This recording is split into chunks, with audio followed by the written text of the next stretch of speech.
we are not supposed to be confusing conflict with abuse. That's to be said. That is really to be said. Because Yes. at some point, there are people who stay on in a relationship, not even recognizing that what they think is conflict is actually something more serious, as you mentioned, abuse. Conflict is natural.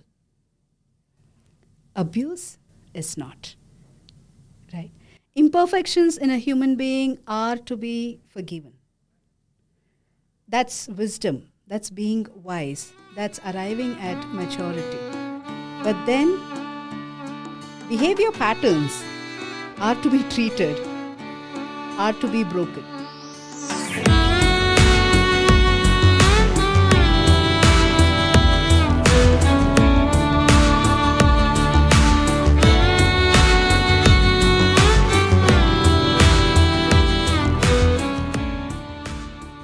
Sunita, on today's episode of Emotional First Aid Show, we are in a good place to talk about something which is very crucial: relationships and conflict.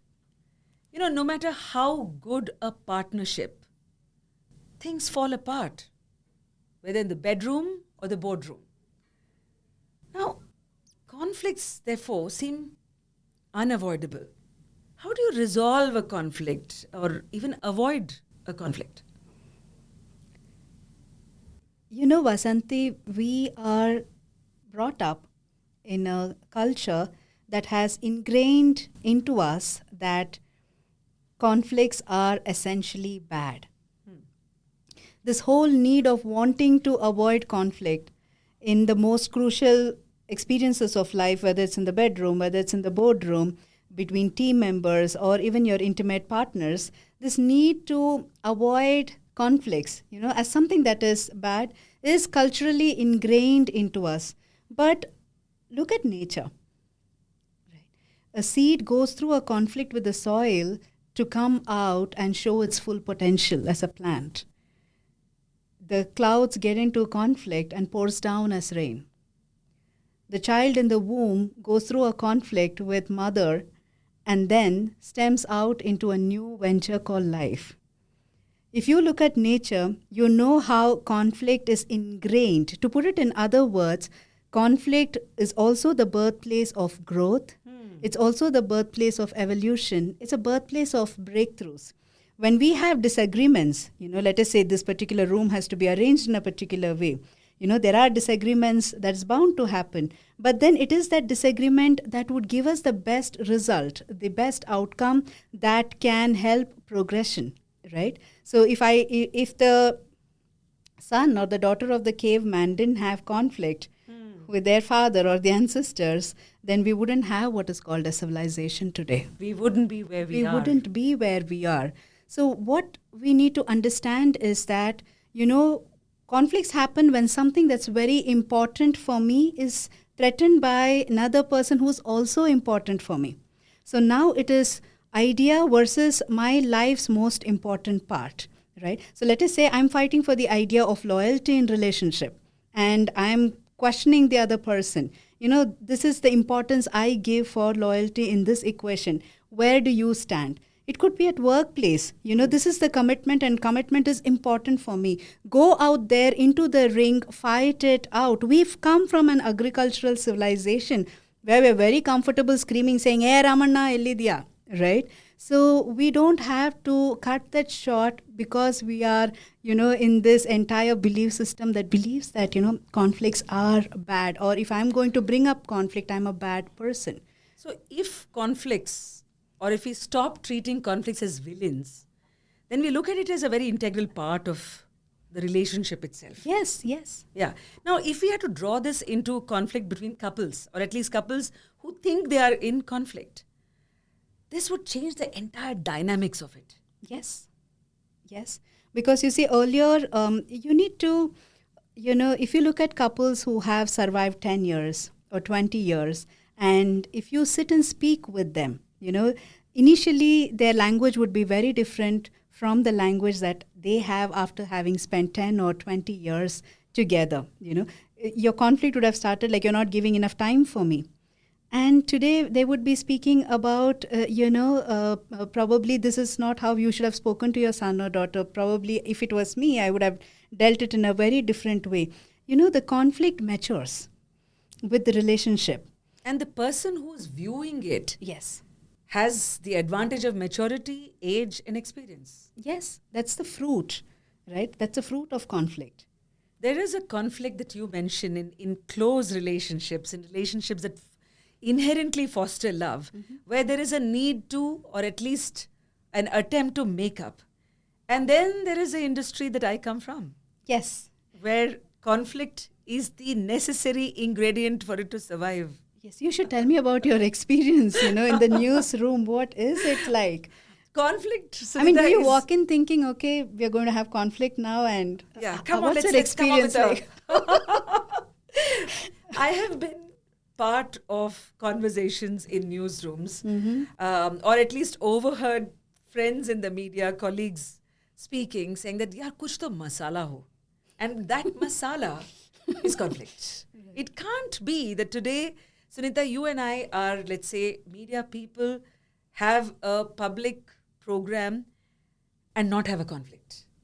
Because that conflict then leads to something so essential called the TRP. Who wants to watch two peaceful people chatting? We want them fighting at each other's neck. We want them hurling abuses. We want things to go viral. We want it to be as terrible, as filled with discord and vicious conversations that make it compelling, or at least people in the industry think that's what sells. Conflict sells, Sunita. It wasn't this way when I started off. 2 decades back in the media space, we could still have a decent, dignified discussion. Now, no longer. Now, what happens though is that the people who are programming this, quite, the pun is intended, will just probably laugh it off and next have a biryani together. But you who are watching it will sow those seeds of that conflict in your relationships, ideologies. And then things will fall apart. Society gets polarized. You know what I'm saying? This conflict where it started off as something that's going to help me sell my program leads to a fracture in society. I hear you, Vasanthi. And I think, I'm not going to sit here and comment on media, but what I would also like to draw the attention on is, conflict is all about getting the other person's attention to my needs. Whether we are doing it in the newsroom, whether we are doing it in a boardroom, whether we are doing it, in an intimate relationship, we bring about conflict and catch the other person, may or may not hurl abuses, but, catch hold of the other person. What I'm asking of you is your attention. And if you look deep down, in my own counseling sessions, I see a person who is triggering conflict. You have the wife who tells you that I have been silent for so many years, I can't do it anymore. And now I have to get this resolved. Hey, sit down, and I'm pinning you down and telling you, I want you to address this. I want you accountable in this particular thing. And then you have the other person who is also conflict driven and is arguing because, hey, you know what? I have been arguing all these years, so I'm continuing to do it because it's a habit for me. But if you look at all these, what we would like to call as ugly conversations and confrontations, it all boils down to the fact, again, a belief that each one of us, our grandmothers, our aunts, our mothers, have lovingly ingrained into us that if you are nice to people, then people will be nice to you. Nice things will happen to you. And then I get into the adult world and understand that not necessarily. Not necessary at all. Not necessarily. But how important it is to think of conflict as an essential part, as you have been explaining, and then to have some kind of a mature resolving of that. Vasanthi, you would have often heard people say, choose your battles wisely. Now, these are the people who have really gone and, burnt, they're scarred, and they have learned their lessons the hard way, that today they are in a place where they can look at things and say, I'm going to choose my battles. I'm going to decide where I'm going to spend my energy on and work it through. Now, some of them can do it immediately. There are others who had to wait for the right opportunity. It could be children had to grow up, or there's an elderly person who's ailing. But that kind of a wisdom, if it has to start, right? It's very easy when you are a 65-year-old, like your aunt said, everything will fall into place. Just the most favorite word in India, adjust kar lo. So, at 60th floor, the view is very different.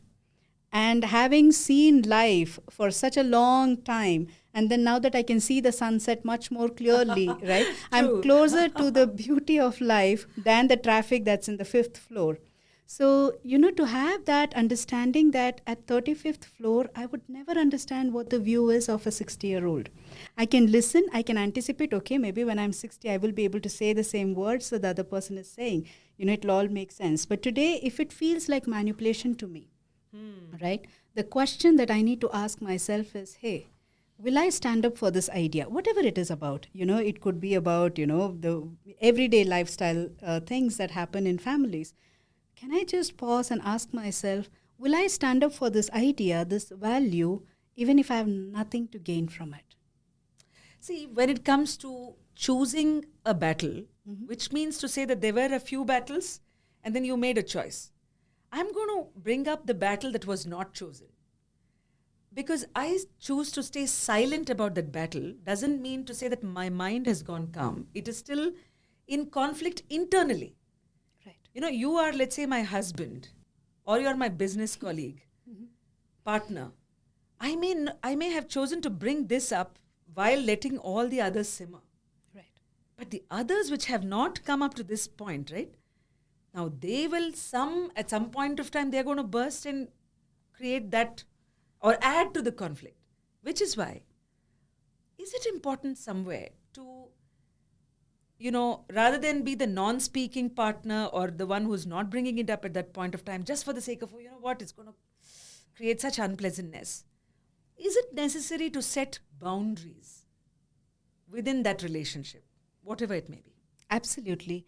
I think it's very important that we set boundaries, and the sooner we set these boundaries, it is like letting the other person know how they are supposed to be treating you. Okay, but to think that someone who's silent and letting a conflict pass by is more evolved than the other person who's hanging on to that particular event that happened, that argument that happened, and keeps bringing it up again and again. I think it would be very square-headed to just say that, that person is just, nagging for no rhyme or reason. Because, you see, there's only two ways that you can live your life, right? You can either go at conflict with the world, but arrive at peace within yourself, or you can tear yourself apart and arrive at peace with the world. But maturity is to know that, I have to pick and choose my battles because it has to make sense to me at the end of the day, right? That's Irrespective important. of whatever is the role that I'm playing, of a wife, daughter, husband, business, employee, owner, whatever it is. At the end of the day, it has to make sense to me. So if it makes sense to me that, I can go fight the world out, but at the end of the day, I'm at peace with myself, You would hear people say, right? I would rather be, hated for who I am than be loved for who I'm not. So yes. But for most people, conflict can go to an extreme, especially in intimate relationship. Yeah. And, it can take forms of ugly abuse, right? So your question about boundary, where do I draw a line? So what we need to understand is this, Vasanthi, we are not supposed to be confusing conflict with abuse.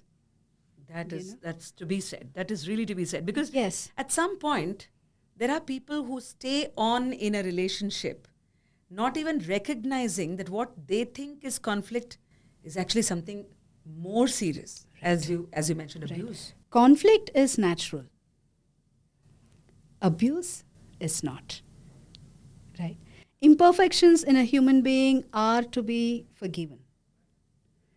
That's wisdom That's being wise. That's arriving at maturity. But then behavior patterns are to be treated, are to be broken. When does a person therefore recognize that this is abuse? It's not just conflict. If you look at, IPV, intimate partner violence, one person in the equation could be suffering from ADHD, attention deficit hyperactivity disorder, or they could be suffering from personality disorders, because of which on an impulse, I'm beating or I'm acting on my emotions. Or it could be alcoholism. It could be substance abuse, Right. where I have this, obsessive compulsive need to go and keep shopping or keep going on accumulating credit cards. Now, these are all things that are not natural, right? That has got nothing to do with the other person, where, the role of forgiveness and gratitude and the larger way of looking at life needs to be addressed. But this is more at a very functional level, where your safety is threatened, where your self-respect and self-worth is being put to task. That is when you need to stand up and ask, if the other person can seek help, or if both the parties can go and seek professional help. And depending on whether the other person is cooperative, right, you can make better decisions. What if the other partner or other side doesn't want a resolution? You tell me, what should the person do? There can be two options, and which is something that either I quit or I fight it out.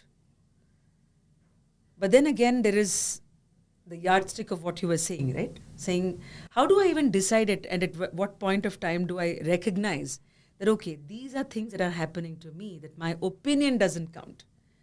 My self-respect doesn't even matter to this person or party. Right.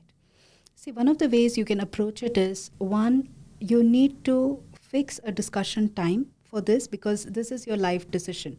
This is a decision of whether I stay or whether I leave, because all my efforts have not paid, and I'm afraid that I'm going to lose out on the rest of my life if I'm just going to tag along. So the first thing is, decide on a discussion time. These are my concerns. So if there are two people, let us say if it's a couple, then have a discussion time with children, because it's a well-being that is questioned after all. So your decision can't just be from your well-being perspective, and no parent can take that either, right? The second is, have a third party. It could be an elderly person, it could be a professional who can help you. Have a third party who is listening to the whole story. Otherwise, you're going to have the conversation going in circles. But the third party should be acceptable to both the parties. Yes. And if it is not acceptable, like if the third party is a professional help, then, the third party can stand towards one person's side and then help them make decisions from their perspective. You tell me what is it that you want. Forget about everybody else. You tell me what is it that you want. And then you have that leverage to say, I think I want to leave. What is it that's stopping you? My child's future, or my financial security, or, I've lived like this for 25 years and now will it even make sense?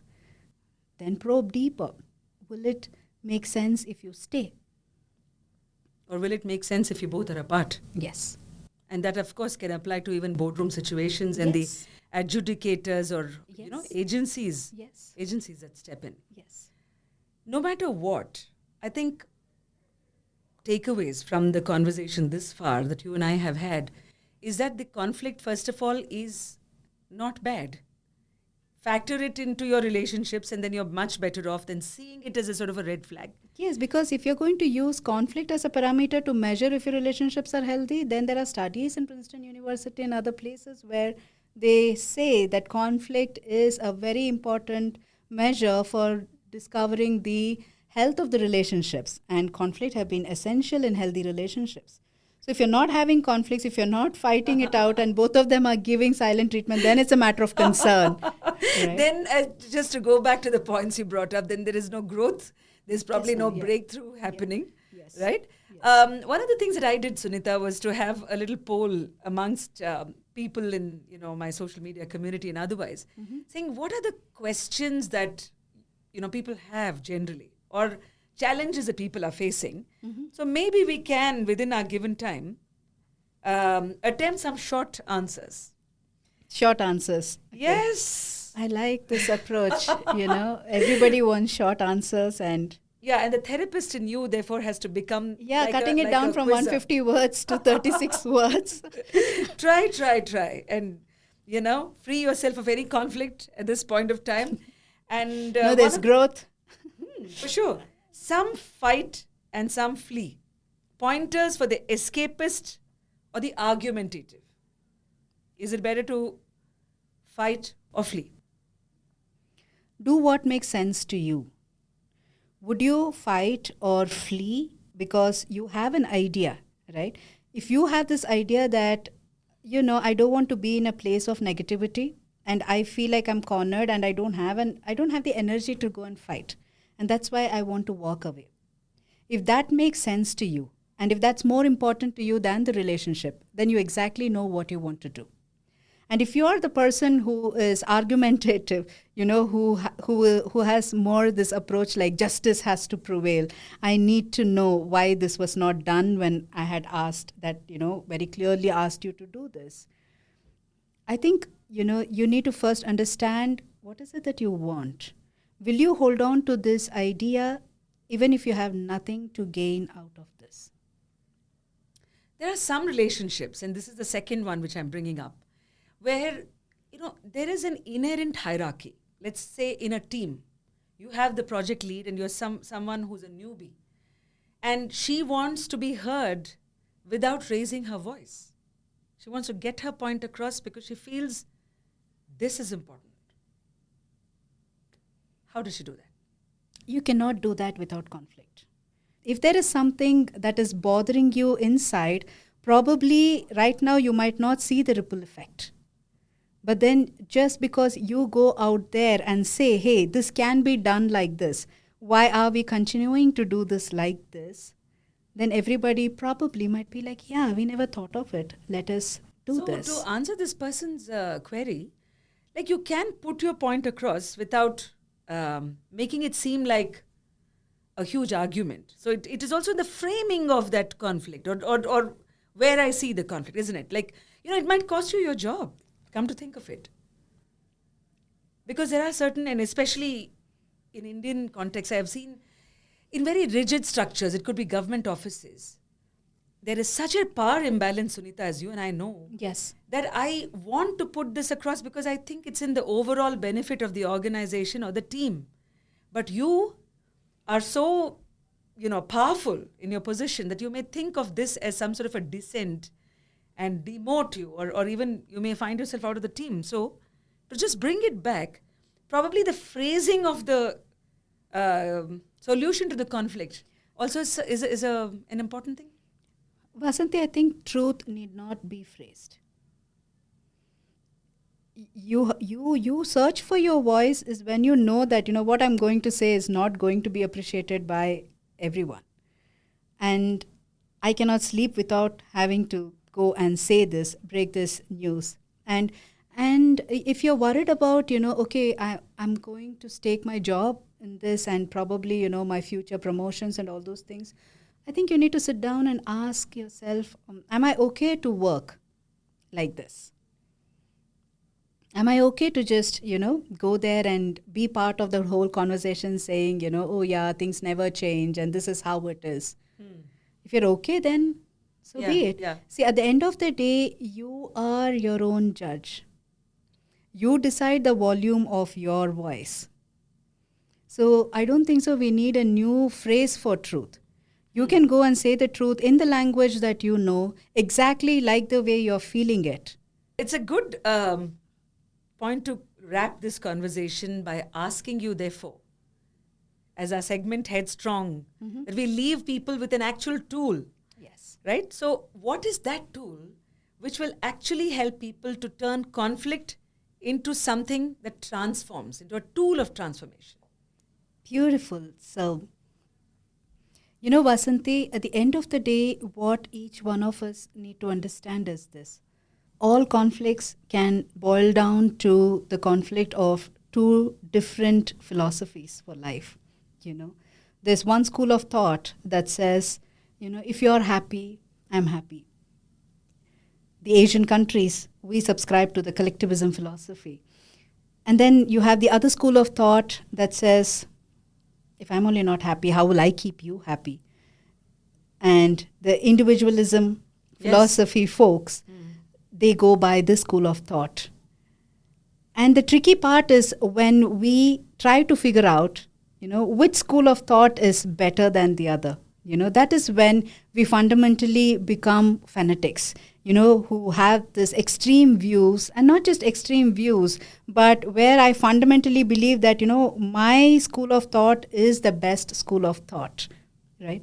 So if we can have this understanding that at the end of the day, life can be viewed in a million ways. And that is the biggest blessing of being a human being, being an earthling.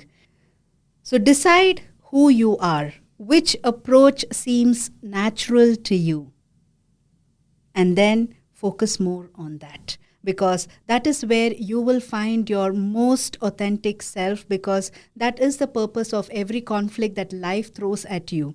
It's an opportunity for you to discover who you are and what your priorities are, and that's exactly how the world needs you. This clarity of the two tools that you have given us, this clarity that it gives is important. Because from there you can really find your path to resonate. Yeah, glad. I really hope that people are going through this actually use these tools. So until we meet the next time on another episode of this show, bye from here. Thank you for watching this episode of the Emotional First Aid Show. If you like what you heard, do subscribe and write in with your comments and suggestions. Thanks again for watching.